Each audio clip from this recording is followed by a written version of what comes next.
Hello friends, समस्त को स्वागत। आज आम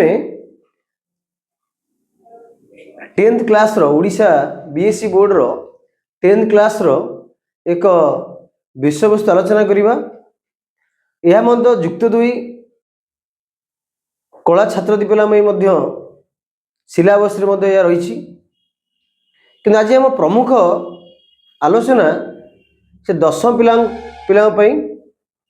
तो दशम पिला माने निकट रे सेमानकर बोर्ड परीक्षा देवा जाउछंती।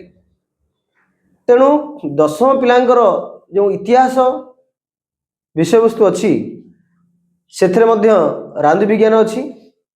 से राजनीति विज्ञान रो एक गुरुत्वपूर्ण प्रसंग होउची भारतर वैदेशिक नीति। फ्रेंड्स, आमे भारतर वैदेशिक नीति जानिया पूर्व आमे जानिया दरकार ये वैदेशिक नीति अर्थ कौन, वैदेशिक नीतिर उपयोगिता कौन रही। गोटे देश तार वैदेशिक नीति निर्धारण कौन पाई करथाय।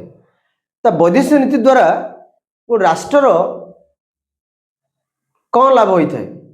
तो फ्रेंड्स, वैदेशिक नीति कहले गोटे राष्ट्र आंतर्जातिक क्षेत्र में जो नीति उपरे जो नीति को अनुसरण करी अन्य राष्ट्र मानक सहित अन्य देश मानक सहित संपर्क स्थापन करिथाए, किंबा अन्य एक अर्थरे कहिले राष्ट्र जो नीति द्वारा बा जो नीति माध्यम रे अन्य देश मानक सहित संपर्क स्थापन करिथाए सही देशर सही नीति को कहा जाए वैदेशिक नीति।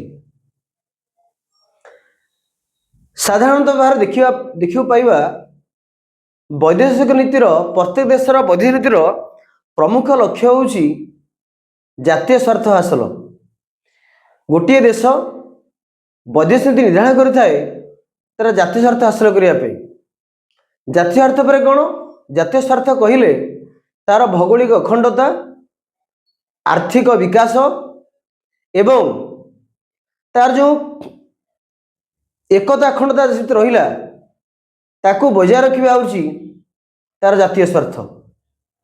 विशेषकर वर्तमान समय देखिबा गोटे देशर जातीय स्वार्थ कहिले विशेष भाव में आर्थिक प्रगति एवं सीमा सुरक्षा को बुझाई थाए। तेणु फ्रेंड्स, तो जातीय स्वार्थ एक प्रमुख लक्ष्य भाव में जातीय स्वार्थ हासिल करने प्रत्येक देशर वैदेशिक नीतिर मुख्य लक्ष्य अटे। फ्रेंड्स, सेहीपरि जेपरि विश्वर प्रत्येक देशर निज निजर वैदेशिक नीति अच्छी, सेहीपरि भारतर मध्य निजस्व वैदेशिक नीति रही। आम जाचे भारत 1947 मसीहा पूर्व विदेशी शक्ति मान कबल शासित होता। 1947 मसीहा अगस्ट 15 तारिख में आमे स्वाधीनता लाभ कलु। तो स्वाधीन देश हिसाब रे आमे विश्व रे परिगणित हेलु। जे स्वाधीनता आमे लाभ कलु सेति बेले आम देशर वैदेशिक नीति एक स्वाधीन वैदेशिक नीति तैयारी होइतिला। सेतिरे भारतर प्रथम प्रधानमंत्री जवाहरलाल नेहरू भूमिका अत्यंत गुरुत्वपूर्ण थिला। तो भारतर वैदेशिक नीति केउ नीति रे परिचालित रहिबो, वैदेशिक नीति लक्ष्य कौन रहिबो, तार वैशिष्ट्य कौन रहिबो एवं तार प्रमुख गुरुत्व कौन रहिबो से विषय का ब्लू प्रिंट प्रदान करते जवाहरलाल नेहरू, जे भारतर प्रधान प्रधानमंत्री। तो आम कही था भारतर वैदेशिक नीतिर जनक होउचंदी पंडित जवाहरलाल नेहरू। फ्रेंड्स, यार अर्थ एवं उपयोगिता जानला परे एबे हम आलोचना करिबा कौन वैशिष्ट्य गुड़िक रही भारतर वैदेशिक नीतिर। फ्रेंड्स, प्रथम वैशिष्ट्य होउची गोष्ठी निरपेक्षता। ये शब्द रे जना पड़ुची तार अर्थ। गोष्ठी निरपेक्षता अर्थ जेटा मैं वैशिष्ट्य कथा कहूची, टिके हम पछकु जे वैशिष्ट्य कथा कहूचे विशेष वैदेशिक नीतिर तार भारतर वैदेशिक नीति ये प्रमुख वैशिष्ट्य पर आधारित। तो वैशिष्ट्य अर्थ कौन? जो कौन कार्य बारंबार होता है, बारंबार संगठित होता है, ताकू से संगठन से व्यक्तिर क्यारेक्टरिस्टिक बा क्यारेक्टर बा वैशिष्ट्य कहले वैशिष्ट्य आम कही था से भारत जो जो जिनिस गुरुत्व दिए तो ताहा होची से वैज्ञानिक गोटे वैशिष्ट्य। तो भारत जो कौन सी नीति तैयारी करुच्ची वैदेशिक आंतर्जातिक क्षेत्र में ये प्रमुख वैशिष्ट्य को ध्यान देकर से नीति तैयारी करता है। प्रथम हूँ गोष्ठी निरपेक्षता जहाँ मैं पूर्व कहले यार शब्द ही तार अर्थ अच्छी गोष्ठी युक्त निरपेक्षता समान गोष्ठी निरपेक्षता अर्थ कौन सी गोटे गोष्ठी में सामिल न होकरी निजक निरपेक्ष रखा निजक अलग रखा गोष्ठी ठारू ताकू कह जाए गोष्ठी निरपेक्षता चिंताधारा। आम फेरी से शीत युद्ध समय काल को जहाँकि 1946 आरंभ हो 1990-91 पर्यंत कंटिन्यू करथिला। तो से गुरुत्वपूर्ण समय भारत स्वाधीन लाभ करथिला। तो शीत युद्ध समय समग्र विश्व दुई गोटी ग्रुप रे परिणत होता। गोटे हूँ अमेरिका द्वारा परिचालित गोटे गोष्ठी एवं सोवियत संघ द्वारा परिचालित गोटे गोष्ठी। तो दुईटी गोष्ठी भिन्न भिन्न चिंताधारा को लेकिन आगु बढ़ीला। गोटे गोष्ठी जे कि यूनाइटेड स्टेट्स अमेरिका रहिला ता पूंजीवादी आदर्श को नहीं आगु बढ़ला बेले अन्य गोटे नीति समाजवादी आदर्श चिंताधारा आगु बढ़ुला। तो समग्र विश्व दुई गोटी ब्लॉक रे दुई गोटी कम्युनिटी रे विभक्त होइतिला।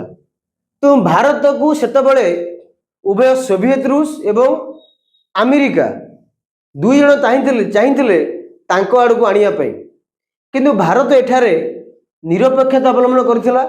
कौनसी गोटे गोष्ठी रे सामिल न होइकिरी निरपेक्ष भाव में निज देशर आर्थिक प्रगति किपरि हेबो तापर गुरुत्व देथिला। तो जेहेतु भारत कौनसी गोटे गोष्ठी सामिल होई नथिला जो नीति अवलंबन करथिला ताहा हेउची गोष्ठी निरपेक्षता नीति।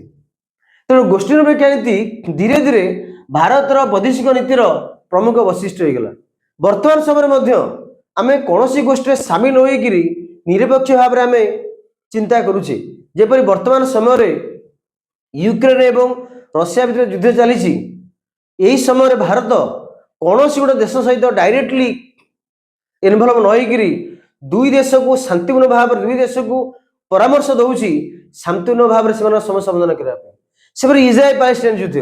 तो ये जो विश्व युद्ध चली तो भारत कौन सी गोटे देश सपक्ष विपक्ष मत प्रश्न करूना शांति उपर समाधान हो पार गुरुत्व दूसरी यापर शांतिपूर्ण सहवस्थान जैक आम सागे सागे कहले भारतर वैदेशिक नीति शांतिपूर्ण सहवस्थान पर गुरुत्व होता है। तो समग्र विश्व में भारत एक शांतिपूर्ण देश बोली सारा विश्व में जनाशुना एवं यार एक स्टेप आगधाड़ी एक आगपाद को जाई भारत 1954 मसीहा एक पंचशील नीति स्वाक्षरित होता क्या भितर भारत एवं चीन भितर। तो किपरि आम शांतिपूर्ण भाव में रही पारिबा आ पड़ोसी सहित जो पंचशील नीति पांचटी प्रमुख नीति उपरे पर्यवेसित थिला।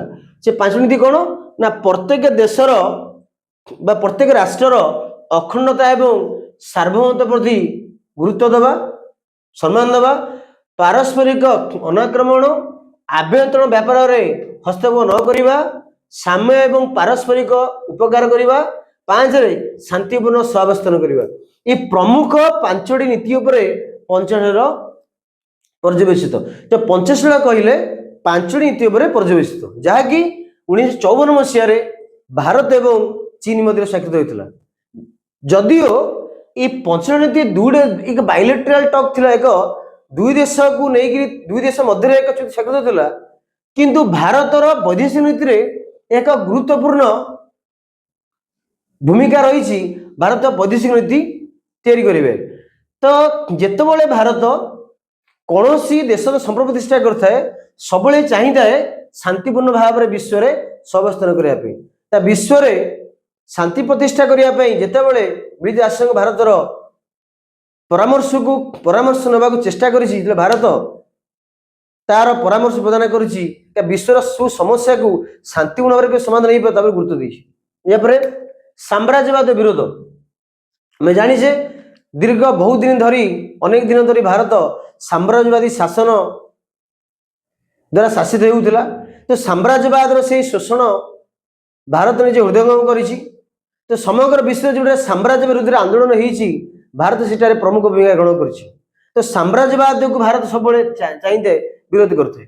या सहित वर्ण वैषम्य नीतिर विरोध यह एक गुरुत्वपूर्ण तथा प्रधान वैशिष्ट्य भाव रही भारत वैदेशिक नीति। तो वर्ण वैषम्य नीति हूँ कलागर भेदभाव। आम जाचे पाश्चात्य देश में कलागर भेदभाव लगी रही है। भारत में इंग्रेज शासन समय भारतीय लोक मान कुली बेले डाकुले इंग्रेज माने। कौन सी सर्वसाधारण स्थान में भारतीय मान विशेष कला लोक मान स्थान दिया ना व्यवहार करने से वर्ण वैषम्य नीति विपक्ष जो देश आंदोलन जो आंदोलन होती भारत से देश सहयोग कर। साउथ आफ्रिका जो वर्ण वैषम्य नीति चली से साउथ आफ्रिका सरकार विरुद्ध रे United Nation Bharat against United Nation action होगापी यूनाइटेड नेशन को अनुरोध करता। यापर आसला आर्थिक प्रगति पर गुरुत्व।